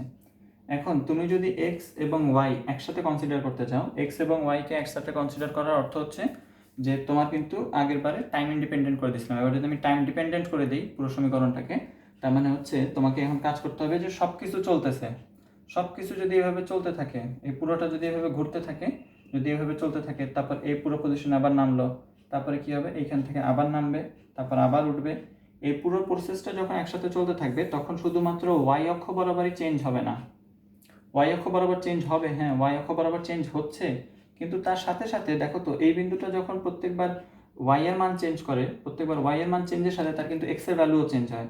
তার মানে এই শুরুতে এই বিন্দুটার জন্য এক্স অক্ষ বরাবর সরণ ছিল x1, পরে সে যখন এখান থেকে এখানে পৌঁছাইলো তার জন্য এইখানের পজিশনটা হচ্ছে x2, যেটা হচ্ছে এইটুকু। তাহলে দেখো তো ওর জন্য এক্স অক্ষ বরাবর একটা চেঞ্জ আসতেছে। এখন আমি কি বললাম, ও যখন তোমার ঘড়ির কাঁটার বিপরীত দিকে উঠতেছে, বা তোমার জন্য যখন কোণটা পজিটিভ হয়, আমরা তো এই ঘড়ির কাঁটার বিপরীত দিকে পজিটিভ কোণ ধরি, তো তোমার জন্য কোণ যদি পজিটিভ হয় তাহলে কি হচ্ছে, তোমার দেখো ওয়াই এর ভ্যালু বাড়তেছে। কিন্তু তোমার জন্য কাজ হচ্ছে, তুমি যদি ওয়েভকে সামনের দিকে আগায় নিয়ে যেতে চাও, কিংবা তুমি যদি ম্যাক্সিমাম ডিসপ্লেসমেন্টটাকে সামনের দিকে আগায় নিয়ে যেতে চাও, এই যে এটাকে যদি সামনের দিকে নিয়ে যেতে চাও, তাহলে তোমাকে কি করতে হবে, এই এক্স অক্ষ বরাবর ম্যাক্সিমাম ডিসপ্লেসমেন্টটাকে আনতে হবে। এক্স অক্ষ বরাবর ম্যাক্সিমাম ডিসপ্লেসমেন্ট আনার জন্য তোমাকে প্রত্যেক মুহূর্তে ওয়াই এর ভ্যালু না বৃদ্ধি করে তোমাকে এক্স এর ভ্যালু বৃদ্ধি করতে হয়। যদি তুমি সামনের দিকে আগাইতে চাও, দেখো এই প্রত্যেকটা পজিশনে এক্স এর ভ্যালু সামনের দিকে আগাচ্ছে, প্রত্যেকটা ক্রেস্টের জন্য ক্রেস্ট সামনের দিকে আগায়, বা হচ্ছে ক্রেস্ট এক্স অক্ষ বরাবর পজিটিভ দিকে আগায়। তাহলে আমি যে কাজটা করতেছি, আমি কিন্তু এক্স এর ভ্যালু হ্রাস করতেছি আসলে। আমি যদি এইভাবে ঘড়ি কাঁটার বিপরীত দিকে চলি তাহলে কিন্তু আমি এক্স এর ভ্যালু কমাচ্ছি। কিন্তু আমি যদি ঘড়ি কাঁটার দিকে চলতাম তাহলে কি হতো, ধরো আমি এই পজিশন থেকে এই দিকে আসতেছি, এইখান থেকে যদি আমি এখানে আসি, এই পজিশন, এটা যদি আমার ইনিশিয়াল পজিশন হয়, এটা যদি আমার ফাইনাল পজিশন হয়, তাহলে এইখান থেকে এইখানে আসার সময় এক্স এর মানটা এইখান থেকে এইখানে পৌঁছায় গেল। দেখো তো এটা আমার মূল বিন্দু ছিল, তাহলে এক্স এইখান থেকে এইদিকে চলে গেছে, তার মানে এক্স এর জন্য তুমি কিন্তু মান এবার বৃদ্ধি করা শুরু করছো। তুমি যদি ঘড়ির কাঁটার দিকে চলো তাহলে এক্স এর মান বৃদ্ধি পাবে, ঘড়ির কাঁটার দিকে চললে এক্স এর মান বৃদ্ধি পাবে। ঘড়ির কাঁটার দিকে চললে ওমেগা টি বা তোমার জন্য যে থিটাটা হয় সেই থিটাটা ঘড়ির কাঁটার বিপরীত দিকে চললে কি হয়, পজিটিভ হয়। কিন্তু তুমি যদি ঘড়ির কাঁটার দিকে চলো তাহলে তোমার জন্য ওমেগা টি চলে আসবে নেগেটিভ। এই জন্যই তোমাকে যে কাজটা করা হয় নর্মাল ইকুয়েশনগুলোতে, আমরা ওয়াই ইকুয়ালস, আমরা নর্মালি যেটা লিখে অভ্যস্ত সেটা কিন্তু ওমেগা টি প্লাস ডেল, তাই তো? এখন আসলে ঘটনা এরকম না, তুমি যদি পজিটিভ দিকে এক্স অক্ষকে নিয়ে আসো, এটার জন্য হচ্ছে দেখতে পাচ্ছি যে আমি কিন্তু এক্স এর মান কমাচ্ছি এবং ওয়াই এর মান বৃদ্ধি করার জন্য এই ইকুয়েশনটা তৈরি হয়েছে। যদি তুমি ওয়াই এর মান হ্রাস করো এবং এক্স এর ভ্যালু বৃদ্ধি করতে চাও তাহলে তোমাকে ডেলটা তো যা ছিল তাই, এটা পজিটিভ হোক নেগেটিভ হোক মান যা আছে তাই, তোমাকে ওমেগা টিকে নেগেটিভ রাখতে হবে। খেয়াল করছি ব্যাপারটা, তোমাকে ওমেগা টি এর মানটা নেগেটিভ রাখতে হচ্ছে যদি তুমি এক্স অক্ষ বরাবর আগাইতে চাও। খুবই একটু ডিফিকাল্ট জিনিসটা, তবে একটা কথা সত্যি যে তুমি এই কাজটা না করে আরেকভাবে কাজ করতে পারো, যে তুমি হচ্ছে এই পুরো ইকুয়েশনে আসলে যেটা করতে হয়, এই দুই পাশে যে দুইজন আছে এখানে, একটা হচ্ছে নর্মাল ডিসপ্লেসমেন্ট, যে ডিসপ্লেসমেন্টটা তুমি করছো এবং যে ডিসপ্লেসমেন্টটা হচ্ছে আদি দশায় ছিল আগে থেকে ইনিশিয়াল ডিসপ্লেসমেন্ট, তাহলে এই দুইটার জন্য যদি চিহ্ন একই হয় তাহলে হচ্ছে পজিটিভে দৌড়ায় জিনিসটা, আর যদি চিহ্ন বিপরীত হয় তাহলে জিনিসটা নেগেটিভের দিকে দৌড়ায়, এমন একটা ব্যাপার। না কি বললাম? যদি চিহ্ন উল্টো হয় তাহলে হচ্ছে পজিটিভ হয়, হ্যাঁ এখানে মাইনাস এখানে প্লাস, তাহলে হচ্ছে আমার জন্য এক্স এর ভ্যালু বৃদ্ধি পাবে। যদি দুইটাই পজিটিভ হয় তাহলে আমার এক্স এর ভ্যালু হ্রাস পাবে, যদি দুইটাই নেগেটিভ হইতো তাহলেও আমার এক্স এর ভ্যালু হ্রাস পাইতো। আর যদি তোমার এইটার বদলে যদি বললাম যে এক্স এর ভ্যালু আমি যদি পজিটিভই রাখবো, যে এক্স এর ভ্যালু আমি বাড়াবো, তাহলে আরও একটা কন্ডিশন শিখলাম যে আমি যদি দুজনকেই উল্টা সাইনে রাখতে পারি তাহলেও কিন্তু আমার জন্য এক্স পজিটিভ হবে। তাহলে আমি এক কাজ করি, ওমেগা টিকে পজিটিভ রাখলাম, আমি ডেলকে নেগেটিভ করে দেই। তোমাদের জন্য হিসাবগুলো আসলে এইভাবে করা হয়, ডেলের মান আসলে থাকে এতটুকুই, কিন্তু এটাকে নেগেটিভ হিসেবে চিহ্নিত করে ওমেগা টিকে পজিটিভ করে দিয়ে তোমার জন্য ইকুয়েশন তৈরি করা হয় এইভাবে, যে এ সাইন ওমেগা টি মাইনাস ডেল। কিন্তু শুধুমাত্র যদি তুমি আদি দশা নাই থাকে তাহলে এই ঝামেলাও থাকে না, আসলে আদি দশা যদি না থাকে তাহলে হচ্ছে এ সাইন ওমেগা টি। কাজ শেষ। এ সাইন ওমেগা টি হচ্ছে একটা নির্দিষ্ট বিন্দুতে ওর জন্য একটা নির্দিষ্ট বিন্দু পৌঁছানো পর্যন্ত, বা হচ্ছে টি সময় যাত্রা করার পর, টি সময় পরে হচ্ছে আমি টাইম থামাই দিলাম, ওর সামনে যাচ্ছে না পিছনেও যাচ্ছে না, যাওয়ার পরে ওর জন্য কতটুকু সরণ হয়েছে, ওর জন্য ওয়াই এর মান কতটুকু হয়েছে, ওয়াই অক্ষ বরাবর ওর ডিসপ্লেসমেন্ট কতখানি, সেই জিনিসটা হিসাব করা হয়। এই জন্য একটা সাধারণ ইকুয়েশন হচ্ছে ওয়াই ইকুয়ালস এ সাইন ওমেগা টি। এবার এই এ সাইন ওমেগা টি আমি কি বলছিলাম, যে এই বরাবর কিন্তু যে বেগটা আছে সেই বেগটা সমান থাকতেছে, এই জন্য এটাকে আমরা নর্মালি ওমেগাকে কনস্ট্যান্ট বলি। আবার ভি বের করতে যাই তখন দেখা যায় এই ভিটা কনস্ট্যান্ট থাকে না, এই ভিটা প্রত্যেক মুহূর্তে চেঞ্জ হয়, কারণ প্রত্যেক মুহূর্তে এই ওমেগা টি এর মান চেঞ্জ হয়। এবার হচ্ছে এই বরাবর নর্মালি ইকুয়েশন, এই চিত্রটা আর দেখা লাগবে না আমাদের, আমরা নর্মাল ইকুয়েশনের মধ্যে ওই ডেলটাকে না রাখলাম, ডেল থাকা না থাকা সমান কথা আসলে। ওয়াই যদি হয় শুধুমাত্র আমার এ সাইন ওমেগা টি, তাহলে তুমি ভি বা ভেলোসিটি হিসাবে কি লিখবা, যে সময়ের সাথে ওয়াই এর মান কিভাবে চেঞ্জ হচ্ছে, ডিওয়াই বাই ডিটি করতে হবে। তাহলে তোমাকে কি করতে হবে, D D T of A sine omega T. A sine omega T এর জন্য তোমার ডিফারেন্সিয়েশন কীরকম আসে, যে তোমাকে কি প্রথমে এ কনস্ট্যান্ট থাকলো, সাইনের জন্য তুমি কস নিয়ে আসলা, সাইন থিটা হচ্ছে কস থিটা হয়ে যায় ডিফারেন্সিয়েশনে, ভিতরে যা আছে থিটা তাই লিখলাম, তারপর ওমেগা টিকে আবার ডিফারেন্সিয়েশন করলা, দেখলা যে শুধুমাত্র ডাব্লিউ একটা কনস্ট্যান্ট থাকতেছে বা হচ্ছে ওমেগা থাকতেছে, তাহলে এ কস omega T whole into W, তাহলে ডাব্লিউ বলতেছি বারবার এই ওমেগা, তাহলে এই ওমেগাকে সামনে আনলাম, এ ওমেগা কস ওমেগা টি। এটা হচ্ছে তোমার জন্য বেগ। তুমি যদি এখান থেকে ত্বরণ বের করতে চাও, ত্বরণ কীভাবে বের হবে, ত্বরণকে আমরা লিখি ডিভি বাই ডিটি, অথবা এটাকে তুমি লিখতে পারো d y square by d t two, এভাবে প্রকাশ করা যায়, না d square y by d t two এভাবেও লেখা যায়। আচ্ছা, তাহলে এবার হচ্ছে আমার ডিভি বাই ডিটি করতে হবে, তাহলে D of D T of A omega cos omega T, এবার জন্য আমার চলে আসবে মাইনাস এ ওমেগা স্কোয়ার। এটা তোমরা জানো অলরেডি, শুধু শুধু করানো মনে হচ্ছে। সাইন ওমেগা টি, অধ্যায় 8 পর্যাবৃত্তিক গতিতে এই জিনিস ছিল। এখন এর মধ্যে আবার দেখা যাচ্ছে যে এ আর সাইন ওমেগা টি, এটা আমার আগে থেকে আমার কাছে ছিল, যেটা ছিল ওয়াই, তাহলে এটাকে লেখা যায় মাইনাস ওমেগা স্কোয়ার ওয়াই। ত্বরণের এরকম একটা সমীকরণও আছে যে প্রত্যেকবার ওয়াই চেঞ্জ হওয়ার সাথে সাথে ত্বরণও চেঞ্জ হয়। প্রত্যেকবার ওর জন্য এই কী বলে এটারে,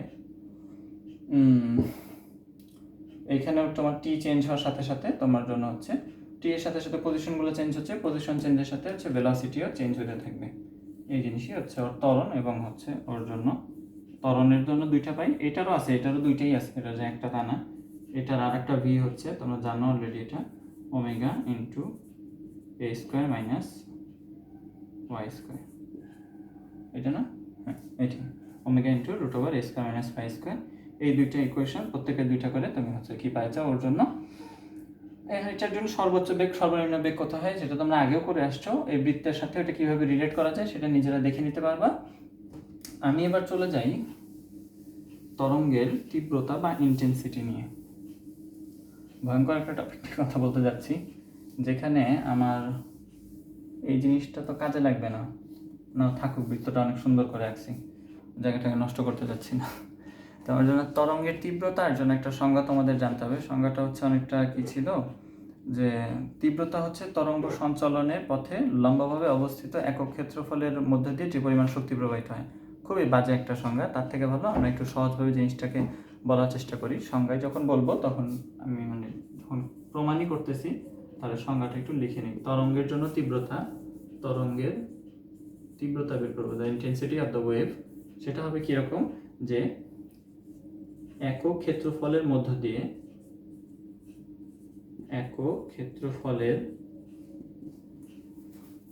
মধ্য দিয়ে, একক ক্ষেত্রফলের মধ্য দিয়ে একক সময়ে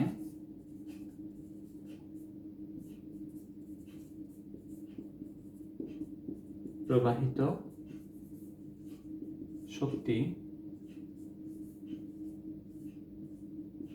শক্তিকে একক সময়ে প্রবাহিত শক্তিকে কি বলবো আমি, হচ্ছে তরঙ্গের তীব্রতা বলে।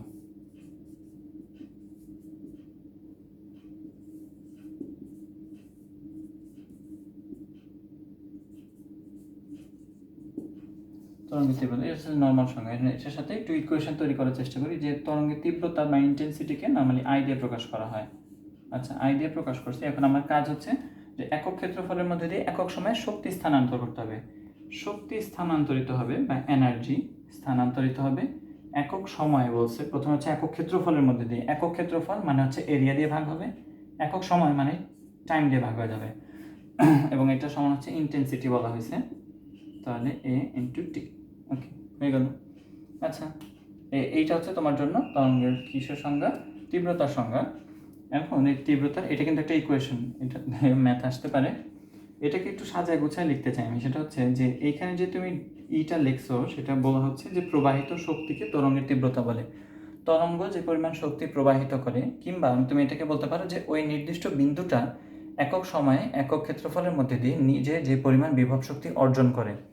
যখন আমার জন্য এরকম একটা অবস্থা তৈরি হয়েছিল তখন এইখানে ও কিন্তু এনার্জি ট্রান্সফার করতেছিল, ঠিক আছে, কিন্তু একই সাথে সাথে একটা জিনিস হয় না যে ও আসলে এনার্জিটা পরের মুহূর্তে ট্রান্সফার করে, কিন্তু তার আগের মুহূর্তে কি হয়, ওর কাছে এনার্জিটা এসে স্টোর হয়। ওর কাছে এনার্জি এসে যদি জমা হয় তাহলে এটাকে আমরা বলতে পারি যে ওর ভিতরে বিভব শক্তি জমা হচ্ছে। বিভব শক্তি বা হচ্ছে তোমার এই বিভব শক্তিকে তুমি ইয়া দিয়ে প্রকাশ করো, নর্মালি বিভব শক্তিকে প্রকাশ করা হয় কাজ দিয়ে।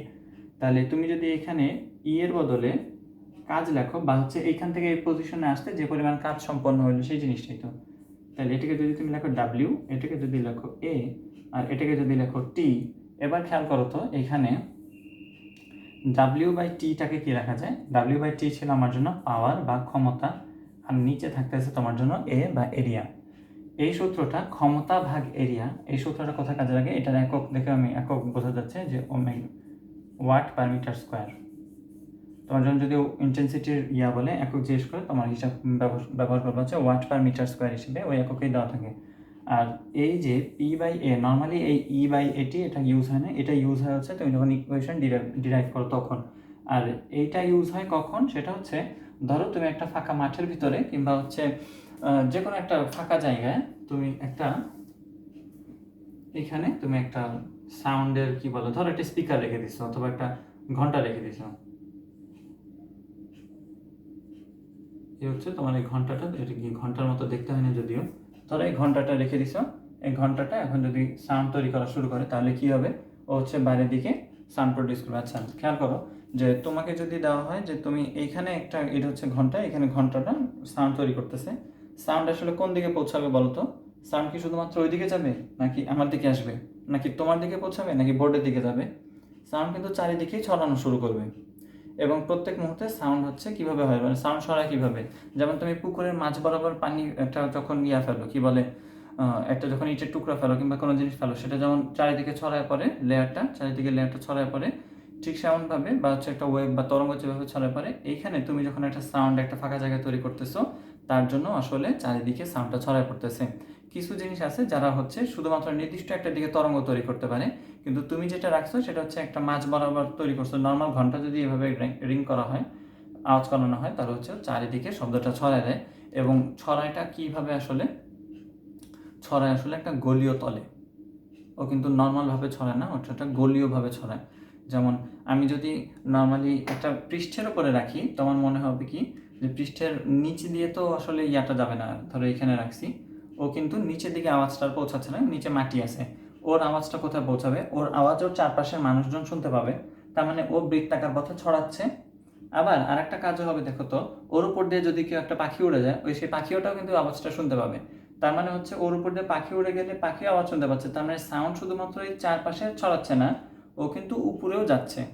যেমন এটার সাথে তোমাকে একটা তুলনা দিতে পারি যে আমরা কিন্তু তরঙ্গ নিয়ে কথা বলতেছি, তোমরা কিন্তু অলরেডি জানো যে আলো এক ধরনের কণা, আলো একই সাথে একটা তরঙ্গ, তার দুই রকমেরই আচরণ আছে। তাহলে আলো যদি তরঙ্গ এবং কণা দুই রকমের আচরণ করতে পারে, তাহলে এখান থেকে তুমি সিদ্ধান্ত নিতে পারো যে যে যেটা মোমবাতির ক্ষেত্রে যেটা হয়, যদি অন্ধকার ঘরে তুমি হঠাৎ করে একটা মোমবাতি জ্বালাও, মাঝখানে রেখে মোমবাতি জ্বালাও, যদি তোমরা খুব সূক্ষ্মভাবে অথবা যদি স্লো মোশনের ক্যামেরা দিয়ে জিনিসটাকে শ্যুট করার চেষ্টা করো, আসলে ওভাবে হয় না, যে কারণ অত আলোর বেগ এত বেশি যে তোমার স্লো মোশনের ফোনের ক্যামেরা সেটা বুঝতে পারবে না আসলে। তাহলে আসলে যেটা হয় যে তোমার আলোটা হঠাৎ করে চারিদিকে গলীয়ভাবে ছড়ায় যায়, যেমন সূর্য সেটা কিন্তু চারপাশে গলীয় পৃষ্ঠে আলোটাকে ছড়ায়, ঠিক সেইভাবে তোমার যে স্পিকার সে হচ্ছে গলীয়ভাবে পুরো সাউন্ডটাকে বা এই ওয়েভটাকে ছড়াচ্ছে। লাইটের জন্য লাইট ওয়েভটা ছড়ায়, এবার তুমি যেটা ছড়াচ্ছ তুমি সাউন্ড ওয়েভটাকে ছড়াচ্ছ, সাউন্ড ওয়েভ উপরের দিকেও যায় ও নিচের দিকেও যায় আসলে, কিন্তু তুমি যেতে দাও না, কারণ নিচে হচ্ছে একটা প্রতিবন্ধকতা থাকে। তার মানে শূন্যে যদি পরীক্ষাটা করা হয়, ও হচ্ছে একটা গলীয় তলে একটা গলীয় পৃষ্ঠ, তার পাশে গলীয় একটা সারফেস তৈরি করে নিবে নিজের কাল্পনিক, সেইখানে সে হচ্ছে সাউন্ডটা পাস করানো শুরু করবে। আচ্ছা, যদি সাউন্ড ওইভাবে পাস করে, তার মানে হচ্ছে সেই গলীয় তোমার হচ্ছে যে ক্ষেত্রফল দিয়ে ভাগ করতে হবে, সেটা হচ্ছে একক ক্ষেত্রফলের মধ্য দিয়ে অতিক্রান্ত এনার্জিটা বা অতিক্রান্ত ক্ষমতাটা পার করতে হবে। তাহলে ওর জন্য ও যদি গলীয়ভাবে জিনিসটাকে সাউন্ডটাকে ছড়ায়, তার মানে ওর জন্য গলীয় তলের ক্ষেত্রফল নিতে হবে, নির্দিষ্ট দূরত্বে দাঁড়ানো। যদি ধরো যে কীভাবে বুঝাবো এটা, যে এইখানে সাউন্ডটা ধরো হচ্ছে সাউন্ডের সোর্সটা হচ্ছে এই জায়গায়, হ্যাঁ, আমার এই হাতে। এখন এইখান থেকে যদি তোমাকে বলে যে তুমি হচ্ছে 5 মিটার দূরে কতখানি, 5 মিটার দূরে সেইখানে সাউন্ডের ইন্টেন্সিটি কত, তাহলে 5 মিটার দূরে ধরো হচ্ছে এখান থেকে এই পর্যন্ত, তোমাকে যেটা করতে হবে এই বরাবর একটা গোলক কল্পনা করে নিতে হবে। 5 মিটার ব্যাসার্ধ নিয়ে তোমাকে একটা গোলক কল্পনা করে নিতে হবে তার চারপাশে। সেই গোলকের জন্য যেই ক্ষেত্রফলটা হয়, যে এরিয়াটা হয়, সেই এরিয়াটা তোমাকে নিতে হবে। তো তার মানে তোমাকে যদি এবার 10 মিটার দূরে বলে, তার মানে 10 মিটার দূরে যে গোলকটা তৈরি হয়েছিল সেটা, যদি 2 মিটার দূরে বলে তাহলে 2 মিটার দূরে যে গোলকটা তৈরি হয় সেই পুরো গোলকের জন্য তোমাকে গোলকের সমগ্র পৃষ্ঠের ক্ষেত্রফল নিতে হবে। গোলকের সমগ্র পৃষ্ঠের ক্ষেত্রফলের সূত্র হচ্ছে 4πr²। তার মানে তোমার জন্য আসলে ইন্টেন্সিটির নর্মাল যে ব্যবহারিক ক্ষেত্রে আসলে পি সমান ইউজ করা হয়, সরি এটা কি ছিল, ইন্টেন্সিটি সমান ইউজ করা হয় P/4πr²। একটা জিনিস খেয়াল করো তো, যে দূরত্ব যত বাড়বে, দূরত্ব যত বেশি দূরে যাবা তুমি, ইন্টেন্সিটিটা বর্গমূলের ব্যস্তানুপাতিক হিসেবে কমতে থাকবে, বর্গের ব্যস্তানুপাতিক হিসেবে ইন্টেন্সিটি তত কমতে থাকবে। তুমি যত দূরে যাবা তত কমতে থাকবে হচ্ছে তোমার ইন্টেন্সিটি। এই ইন্টেন্সিটির এটা হচ্ছে একটা নর্মালি যদি তুমি সাউন্ড স্পিকার এইসব জিনিসপত্র নিয়ে কাজ করো। যেটা হচ্ছে গোলীয়ভাবে তোমার জন্য ছড়াচ্ছে সাউন্ডটাকে। এই ইন্টেন্সিটি আরেকভাবে কাজ করতে পারে যদি একটা নির্দিষ্ট দিক বরাবর ছড়ায়। নির্দিষ্ট দিক বরাবর ছড়ানোর জন্য বা হচ্ছে এইভাবে যদি তোমার সামনের দিকে আগায়, তখন তুমি কি করবা সেইটা নিয়েই হচ্ছে আমি এবার কাজ করব। আচ্ছা, এইটা নিয়ে কাজ করার ক্ষেত্রে তোমাকে যে জিনিসটা মাথায় রাখতে হবে সেটা হচ্ছে প্রথমত যে আমি একটা হচ্ছে কি বলছিলাম, আমাকে একক ক্ষেত্রফলের মধ্য দিয়ে যে পরিমাণ সাউন্ড প্রবাহিত হচ্ছে। আচ্ছা, ধরে নিলাম আমি একটা সিলিন্ডারের মধ্যে পরীক্ষাটা করব। হ্যাঁ, যদি সিলিন্ডারের ভিতরে পরীক্ষাটা করি, সিলিন্ডারের ভিতরে যদি পরীক্ষাটা করা হয়, তাহলে তোমার জন্য যে জিনিসটা আসবে যে সিলিন্ডারটা দেখতে এরকম,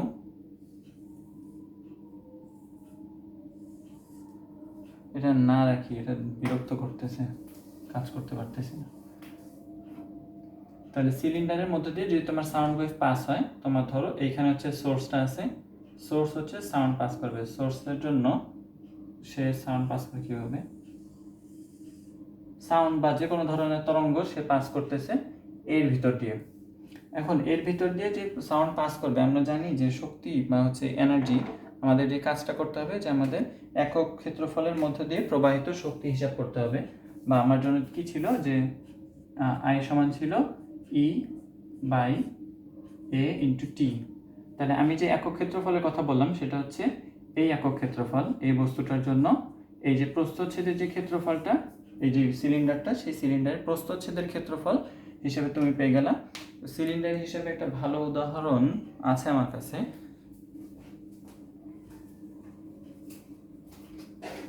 আমার এই পেপার হোল্ডারটা খুব ভালো একটা সিলিন্ডারের উদাহরণ। এটা হচ্ছে তোমাদেরকে টাইপস অফ ওয়েভ পড়ানোর সময় এটা দেখানো হয়েছিল। আজকের জিনিসটা দেখো যে এই সিলিন্ডার নিয়ে যদি আমি কথা বলতেছি, হ্যাঁ, এই সিলিন্ডারের ভিতর দিয়ে যদি আমি এই বরাবর সাউন্ড ক্রিয়েট করি, তাহলে সাউন্ড যেই পথে সামনের দিকে আগাবে সেই পথের জন্য এবার এইটার ভিতর দিয়ে একক ক্ষেত্রফলের মধ্য দিয়ে প্রবাহিত তোমাকে শক্তি বের করতে হবে। তাহলে এইখানে একক ক্ষেত্রফলটা আসলে কতখানি, এই প্রস্থচ্ছেদের ক্ষেত্রফলটা, তাহলে এই প্রস্থচ্ছেদের ক্ষেত্রফলটা আমি ধরে নিচ্ছি এ। আচ্ছা, এবার একটা জিনিস খেয়াল করো, এই সাউন্ডের বা এই তরঙ্গের একটা নির্দিষ্ট বেগ আছে, তাই না? এখন এই নির্দিষ্ট বেগ, এখন কিন্তু এই সিলিন্ডারের জন্য আমি কিন্তু দিয়ে দিইনি তোমাকে, কি দিইনি, যে সিলিন্ডারের হচ্ছে তোমার এই উচ্চতাটা দিয়ে দিইনি, তাই তো? এই উচ্চতা তুমি কিভাবে বের করতে পারো, একটা জিনিস খেয়াল করো, তুমি যদি এই টি এর ভ্যালু 1 বসায় দাও, টি এর ভ্যালু ধরে নাও 1 সেকেন্ড, 1 সেকেন্ড যদি তোমার টাইম যদি হয় 1 সেকেন্ড পরিমাণ, 1 সেকেন্ডের জন্য যে পরিমাণ সাউন্ড প্রবাহিত হচ্ছে তুমি হচ্ছে শতটুকু নিবা, ততটুকু এনার্জি নিবা। এই 1 সেকেন্ডের জন্য যতটুকু সাউন্ড প্রবাহিত হচ্ছে, সাউন্ডের মধ্যে এনার্জি, সাউন্ড বলতে পারবে যে ওয়েভের মধ্যে যে এনার্জিটা প্রবাহিত হচ্ছে সেটাই হিসাব করতে চাও, তাহলে তোমাকে যেটা নিতে হবে যে এই পজিশন থেকে এই পজিশন আসা পর্যন্ত আসলে কতটুকু ডিস্টেন্স সে অতিক্রম করছে। আমরা জানি ভি ইকুয়ালস ছিল আমাদের এফ ইন্টু ল্যামডা, তাই তো? এফ ইন্টু ল্যামডাটা আসলে কি, এই পুরো রাস্তার জন্য তার বেগ। আচ্ছা, অথবা তুমি যদি এটাকে এভাবে প্রকাশ না করে তুমি নর্মালি এস ইকুয়ালস হিসেবে ব্যবহার করতে পারো, ভিটি হিসাবেও, যেখানে তুমি হিসাব করতে হচ্ছে এস ইকুয়ালস ভিটি, তো কি পরিমাণ স্মরণ হবে সেইটা এবং কি পরিমাণ টাইম লাগতেছে সেইটা। তুমি যদি এই তরঙ্গের বেগের ক্ষেত্রে স্মরণ বের করতে চাও 1 সেকেন্ডের মধ্যে, তাহলে তোমার যে তরঙ্গের যে বেগ হবে সেইটাই হবে তার জন্য স্মরণ। তাহলে এই পজিশন থেকে এই পজিশনে যদি 1 সেকেন্ডের মধ্যে যাত্রা করবে আসলে ভি মিটার, ব্যাপারটা বুঝছি, ওর যত বেগ, ও তো যদি ওর বেগ 2 মিটার পার সেকেন্ড হয়, তাহলে ও 1 সেকেন্ডে কতখানি দূরত্ব অতিক্রম করবে, 2 মিটার। তার মানে এইখান থেকে এই পজিশনে আসতে তার হচ্ছে 2 মিটার পথ অতিক্রম করছে, এইটাই তার মানে ওর জন্য ভেলোসিটি ভি। এই তো, তার মানে ওর এই যে উচ্চতাটা বা ওর এই হাইটটা সেটাই হচ্ছে ভি বা ভেলোসিটি। তাহলে এই সমীকরণে আমি হচ্ছে এই পুরো সিলিন্ডারটার জন্য আয়তন পেয়ে গেলাম এ ইন্টু স্মল ভি। দেখো, এটা ক্যাপিটাল ভি দিয়ে আমি ভলিউম বোঝাচ্ছি আর স্মল ভি দিয়ে ভেলোসিটি বোঝাচ্ছি। এবার তুমি যদি একটা কাজ করতে বলা হয় যে এর ভিতরে টোটাল কি পরিমাণ ভর আছে এই পুরো সিস্টেমের ভিতরে, এইটার ভিতরে আমি যে সিলিন্ডারের কথা বলছি এর ভিতরে তো হাওয়া আছে, তাই না? এই হাওয়ার জন্য, এই পুরো সিলিন্ডারের ভিতরে যে হাওয়াটা আছে, এই হাওয়ার জন্য তোমার কি পরিমাণ ভর আছে ভিতরে সেটা হিসাব করতে হবে। আচ্ছা, এই ভরটাকে জানি আমরা কি দিয়ে প্রকাশ করতে পারি, rho equals m v, rho equals m v, হ্যাঁ, না, rho equals m by v, হ্যাঁ, রো ইকুয়ালস আমরা জানি হচ্ছে এম বাই ভি, তাই তো? আচ্ছা, তাহলে আমরা হচ্ছে ভিতরে যদি টোটাল ভর হিসাব করতে চাই তাহলে আমাকে রো ইন্টু ভি করতে হবে। তাহলে টোটাল ভর আমার জন্য হবে রো ইন্টু ভি। এখন এইখানে আমি পেয়ে গেছি, এটা কিন্তু ক্যাপিটাল ভি, আমি পেয়ে গেছি রো হচ্ছে আমি যে পদার্থের ভিতরে কাজ করব সেই পদার্থের জন্য ঘনত্ব, সেটাই নিতে হবে আমাকে। এবং আমার জন্য ক্যাপিটাল ভি এর মান আমরা আগেই বের করছি, সেটা হবে হচ্ছে cross sectional area into the velocity of the wave. আচ্ছা, এবার আমাকে যেটা করতে হবে যে এটা হচ্ছে একটা চিপায় লিখে রাখি, এর ভিতরে কোথাও একটা লিখে রাখলাম এখানে, যে এম ইকুয়ালস আমার জন্য রো এ ইন্টু স্মল বি। হ্যাঁ, এবার আমি এখানে কিন্তু বলছি এই যে ক্যাপিটাল এম যেটা লিখলাম এটা হচ্ছে টোটাল ম্যাস বা পুরো সিস্টেমের জন্য যতগুলো কণা আছে এর ভিতরে প্রত্যেকটা কণার সবগুলো ভর তুমি নিচ্ছ, তাই তো? সবগুলো ভর নিয়ে কাজ করছো, সবগুলোর ভর হচ্ছে টোটাল রো এ ভি। তুমি একটা কাজ করতে পারো, সেটা হচ্ছে যে তুমি একটা নির্দিষ্ট কণাকে নিয়ে নাও, একটা নির্দিষ্ট কণা নিয়ে আমি কাজ করব, সেই কণার জন্য যে পরিমাণ এনার্জি হচ্ছে সেইটাকে টোটাল এনার্জি দিয়ে, টোটাল ম্যাস দিয়ে গুণ করে দিলে আমার জন্য হয়ে যাবে। আমি একক ভর নিয়ে কাজ করলে আমি হচ্ছে টোটাল প্রত্যেকটার জন্য একইভাবে হচ্ছে টোটাল এনার্জি তো প্রত্যেকটা পার্টিকুলার সেম হবে, এটা তো বুঝি। আচ্ছা, তাহলে এইটার জন্য আমাকে যে জিনিসটা নিতে হবে, এই পজিশনে যেই কণাটা আছে ওর জন্য যদি আমি এনার্জি বের করতে যাই, ওর জন্য টোটাল এনার্জি ইটি সমান হবে, টোটাল এনার্জি সবসময় কাইনেটিক এনার্জি এবং পটেনশিয়াল এনার্জির যোগফল হয়। তাহলে ইপি প্লাস ইকে, কাইনেটিক এনার্জি এবং পটেনশিয়াল এনার্জির যোগফল হবে হচ্ছে আমার টোটাল এনার্জিটা। তাহলে ওর জন্য সবার আগে আমি ইকেটা বের করে নিই, ইকেটা বের করা একটু ইজিয়ার হয়। ইকে সমান আমরা জানি kinetic energy half m v square, তাই তো? হাফ এম ভি স্কোয়ার, এই এমটা কিন্তু একটা নির্দিষ্ট পরমাণুর জন্য বা একটা নির্দিষ্ট কণার জন্য আমি এম এর কথা বলতেছি। এবার তুমি যদি এই নির্দিষ্ট কণার বদলে, তো নির্দিষ্ট কণা থাকলো ভি এর বদলে আমরা জানি যে ওয়াই ইকুয়ালস, এই সমীকরণে ওয়াই ইকুয়ালস হচ্ছে এ সাইন ওমেগা টি, এটাকে স্মল এ দিয়ে লিখি, সমস্যা হবে না, এ সাইন ওমেগা টি। তাহলে ওর জন্য আমরা কিন্তু বেগ একটু আগেই পেয়ে গেছি ওমেগা এ সাইন, সাইন তো কস ওমেগা টি। তাহলে এইখানে আমি এই জিনিসটা বসা দিই, হাফ ইন্টু এম, তারপরে bracket A omega cos omega T whole square. তাহলে এটাকে তুমি ওর জন্য কাইনেটিক এনার্জি পেয়ে যাও M square A square omega square cos square omega into T. Kinetic energy পেয়ে গেছি, কাইনেটিক এনার্জি এই চিপায় লিখে রাখি, পরে পটেনশিয়াল এনার্জির সাথে যোগ করে দিলেই হবে half M square, m square কি ছিল না, এম এর প্রতি স্কোয়ার ছিল না, এম ছিল, তারপরে এ স্কোয়ার ছিল আমার জন্য, ওমেগা স্কোয়ার ছিল, কস স্কোয়ার ছিল, ওমেগা ইন্টু টি ছিল। আচ্ছা, এবার আমি ওর কাইনেটিক এনার্জি পেয়ে গেছি, এবার ওর পটেনশিয়াল এনার্জি বের করতে যাই। পটেনশিয়াল এনার্জি হচ্ছে আসলে এই যেই বস্তুটা বা সেই কণাটার জন্য যেই বলের কারণে ও নিচের দিকে নামছে, সেই বলে ওকে যদি উপরের দিকে, যেই বলে ও হচ্ছে নিচের দিকে নামছে, ওই বলটাকেই তো ওই যে পরিমাণ স্থিতিশক্তি অর্জন করছে সেটা, তাই না? তাহলে ওকে যদি উপরের দিকে উঠাইতে হয়, ফেরত পাঠাইতে চাও তুমি, তাহলে তোমাকে কি করতে হবে, বা হচ্ছে রিস্টেশনের ফোর্সটা যেটা হবে সেই ফোর্সের জন্য ও আবার উপরের দিকে উঠবে, তাই তো? আমরা যে কৌণিক বেগটা নিছি সেই কৌণিক বেগটা হচ্ছে এই দিক বরাবর, তাহলে ওর উপরের দিকে ওকে টেনে ধরার জন্য যেই বলটা আছে সেই উপরের থেকে ওই উপরের বিন্দু থেকে তোমাকে হচ্ছে সরণ নিয়ে বা হচ্ছে দূরত্ব নিয়ে ওই বরাবর ত্বরণ কি হচ্ছে সেটা দিয়ে তুমি যদি একটা বল নির্ণয় করতে পারো। আপাতত বলটা নির্ণয় করতে আমি জানি এফ ইকুয়ালস, নর্মালি আমরা জানি এম ইন্টু এ, তাই তো? আচ্ছা, যদি তুমি শুধুমাত্র মান নিয়ে কাজ করো, রিস্টেশনারি ফোর্স নিয়ে কথা নাই বলি, ওটার মধ্যে ঝামেলা হয়ে যাবে বোঝাতে, ওই কাজটা না করে আমরা শুধুমাত্র মান নিয়ে কাজ করি, হ্যাঁ, তাহলে তুমি যদি, তোমরা কিন্তু জানো যে এম ইকুয়ালস এম ইন্টু এ, তাই তো? এই তরঙ্গের জন্য এ এর একটা ইকুয়েশন আমরা অলরেডি ফর্ম করে চলে আসছি, সেটা হচ্ছে ওমেগা স্কোয়ার ওয়াই, তাই তো? এই জিনিসটা ছিল।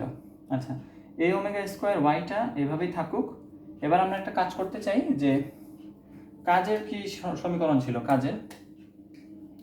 কাজ সমান আমরা জানতাম বল গুণ হচ্ছে সরণ, তাই তো? এফ ইন্টু এক্স হিসেবে প্রকাশ করতাম, যেহেতু এবার ওয়াই অক্ষ নিয়ে কাজ করা হচ্ছে, ওয়াই অক্ষ বরাবর সরণ নিচ্ছি আমরা, তাহলে এফ ইন্টু ওয়াই লিখলাম। যদি ক্ষুদ্র সরণের জন্য আমাকে ক্ষুদ্র কাজ বের করতে হয়, তাহলে এটাকে আমরা লিখি d y by f into d y, ডিডাব্লিউ ইকুয়ালস এফ ডিওয়াই। এটা করা হয় কারণ হচ্ছে এটা আসে যখন এই হিসাবটা, তখন হচ্ছে পরিবর্তনশীল বলের জন্য। যদি তোমার বল প্রত্যেক মুহূর্তে চেঞ্জ হতে থাকে, দেখো এই যে ফোর্স আছে, ফোর্সের মধ্যে কিন্তু এই অংশটা কনস্ট্যান্ট, কিন্তু এই ওয়াই যে আছে, ওয়াই প্রত্যেক মুহূর্তে চেঞ্জ হচ্ছে। যদি ওয়াই প্রত্যেক মুহূর্তে চেঞ্জ হয় তার মানে পরিবর্তনশীল বল, এবং পরিবর্তনশীল বল দ্বারা কৃত কাজ নির্ণয়ের জন্য তোমাকে ইন্টিগ্রেশন করতে হয়। নর্মালি যদি কোনো বল কনস্ট্যান্ট থাকে তাহলে সেটার জন্য ইন্টিগ্রেশন করা লাগে না। আচ্ছা, তাহলে আমি দেখতে পাচ্ছি যে ডিডাব্লিউ সমান আমার আসতেছে এফ ডিওয়াই। এখানে একটা ইন্টিগ্রেশন করি ছোটোখাটো, সেটা হচ্ছে উভয় পাশে যদি তুমি ইন্টিগ্রেশন সাইন আনো, সবার আগে হচ্ছে ডিওয়াই, এর জন্য হচ্ছে আর ডাব্লিউ চলে আসবে, আর এই পাশে এফ ইন্টু ডিওয়াই, তাই তো। আর এখানে এফ এর জন্য আচ্ছা মানে কোন অংশ থেকে কোন অংশ পর্যন্ত, 0 থেকে y পর্যন্ত সরণ বের করতে হবে আমাকে। 0 থেকে y পর্যন্ত সরণের জন্য কতটুকু এনার্জি আমার জন্য পাস হচ্ছে সেটা। আর এইখানে ডিডাব্লিউ হচ্ছে 0 থেকে w পর্যন্ত, একটু মিলিয়ে এমন হবে। তাহলে এই পাশে আমি ক্লিয়ারলি একটা w পেয়ে যাচ্ছি, এটা ইন্টিগ্রেশন করে w হয়, এটা আগেও দেখানো হয়েছে। তাহলে এইখানে তুমি যদি এবার y f এর বদলে ওই সমীকরণটা বসাও, f এর বদলে a omega square m into a ছিল, আর a মানে হচ্ছে ওমেগা স্কোয়ার y, তাহলে এইটা চলে আসলো আমার জন্য। এবার তুমি একটা কাজ করতে পারো, এভাবে ইন্টিগ্রেশন করার পর এবার y আছে m ওমেগা স্কোয়ার, এই জিনিসটা কনস্ট্যান্ট, এই জিনিস কনস্ট্যান্ট, এটা বাইরে নিয়ে আসলাম, এখানে y থাকলো, এখানে 0 থাকলো, এখানে y dy থাকলো শুধুমাত্র। y dy এর ইন্টিগ্রেশন হচ্ছে y স্কোয়ার বাই 2, এটা তোমরা অলরেডি জানো, m ওমেগা স্কোয়ার, আর এখানে আসলো y স্কোয়ার বাই 2, আর এখানে আমার আসতে হচ্ছে 0, আর আপার লিমিট হচ্ছে y। আচ্ছা, এই পাশটা মুছে দিই, এবার এই পাশে করি। এই পাশে তুমি যদি এবার জিনিসটাকে নিয়ে আসো, তাহলে তোমার w সমান আসতেছে m ওমেগা স্কোয়ার। এবার প্রথমে হচ্ছে তুমি y এর ভ্যালু বসাবা, তাহলে y স্কোয়ার বাই 2 পেয়ে যাচ্ছ। পরের বার তুমি বসাচ্ছ 0, লোয়ার লিমিট বসায় 0 স্কোয়ার বাই 2, তাহলে এই পুরোটুকু তো বাদ, তাহলে এটা বাদ দিয়ে দিলাম। তাহলে আমার জন্য আসলে ইকুয়েশন w সমান আমি পাচ্ছি হাফ m ওমেগা স্কোয়ার, এই যে হাফটা আমি 2 বাইরে নিয়ে আসছি আগে, আর এখানে হচ্ছে y স্কোয়ার।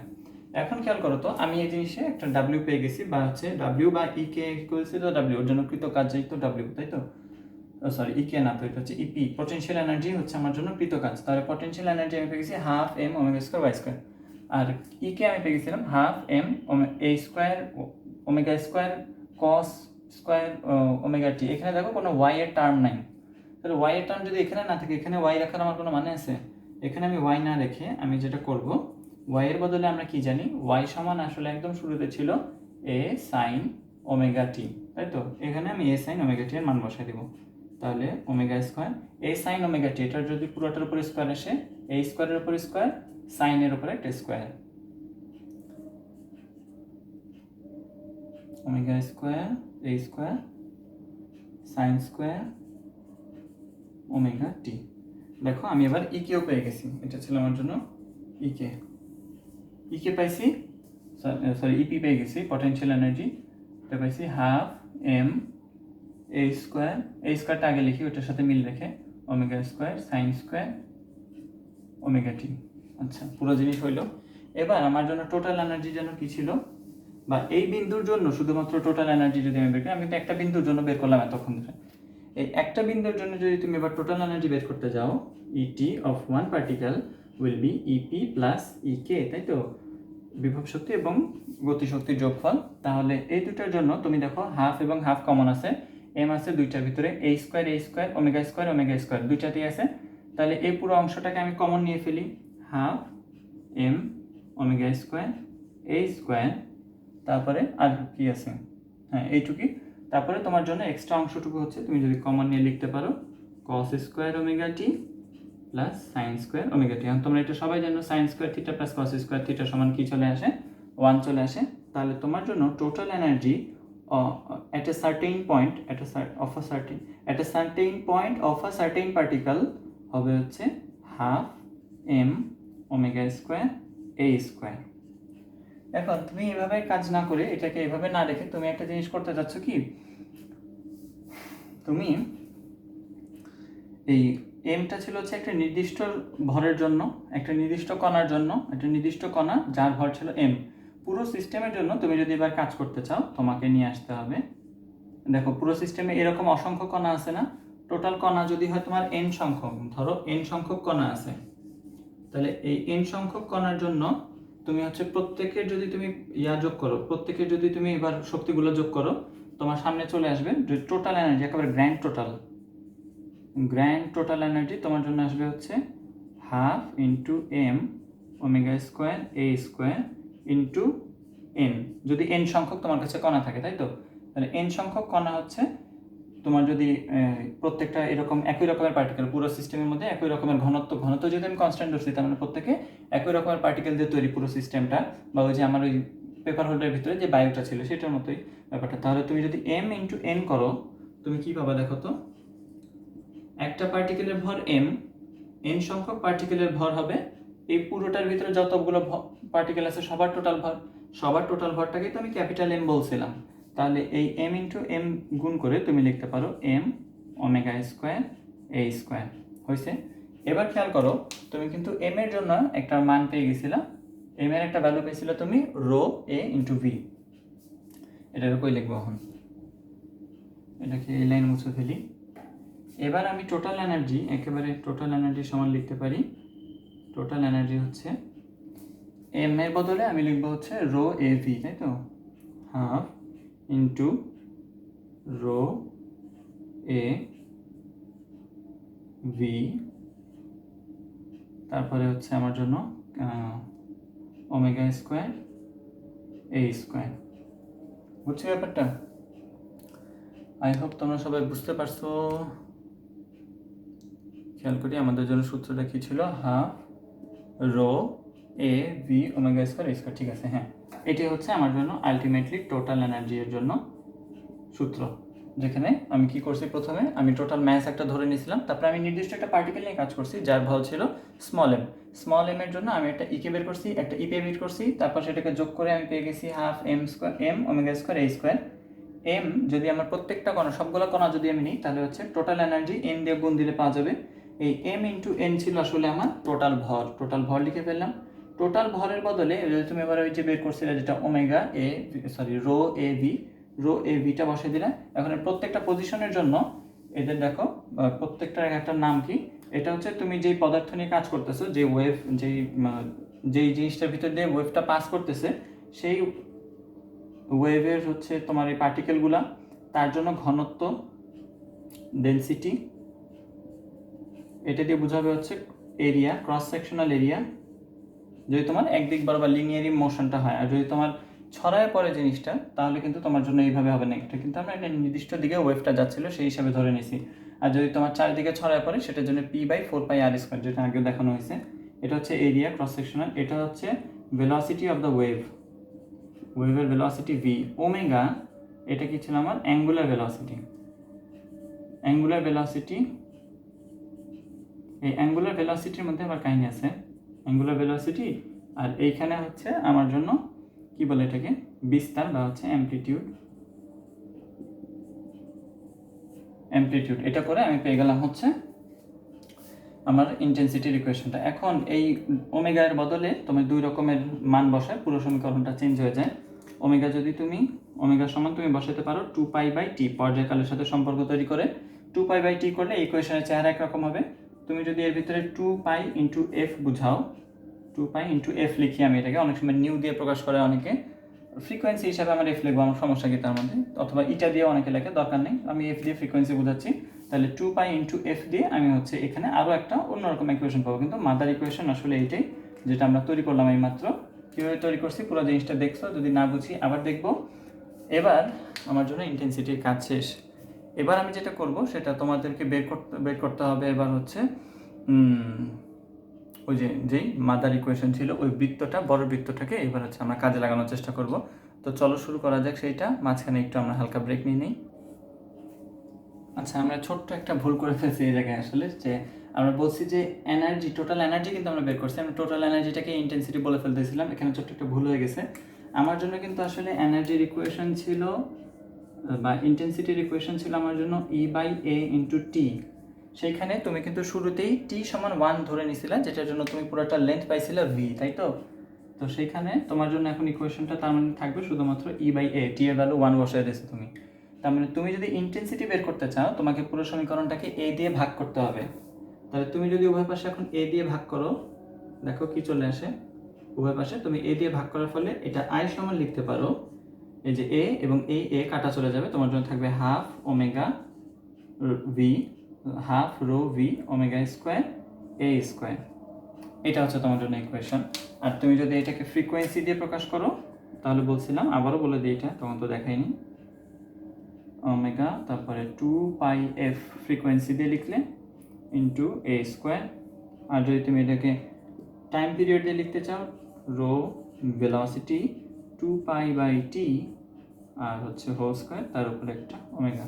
এইভাবে দুইভাবে প্রকাশ করা যায়। এখন তোমাকে একটা জিনিস মাথায় রাখতে হবে যে তুমি কিন্তু এখানে ভি এবং ক্যাপিটাল ভি এই জিনিসগুলো মাথায় রাখবে যে কখনোই ছোট হাতের বড় হাতের নিয়ে গ্যাঞ্জাম করবে না। নর্মালি টিচারগুলো আমাদের হচ্ছে এই ছোট হাতের বড় হাতের নিয়ে খুব একটা ঝামেলা করে না, কিন্তু তুমি যে ইকুয়েশনটা এখানে লেখছো, প্রমাণ করছো, সেখানে কিন্তু 2টা ভি ছিল, এবং তুমি যে হাইট নিয়ে কাজ করছো, যে পেপার হোল্ডারের যে হাইটটা ছিল সেটা কিন্তু ছিল তোমার জন্য স্মল ভি। এটা কিন্তু এটা রাখো কিন্তু মিটার, এখানে খেয়াল রাখতে হবে, কারণ তুমি টাইম 1 সেকেন্ড ধরে নিছো সেটার জন্য।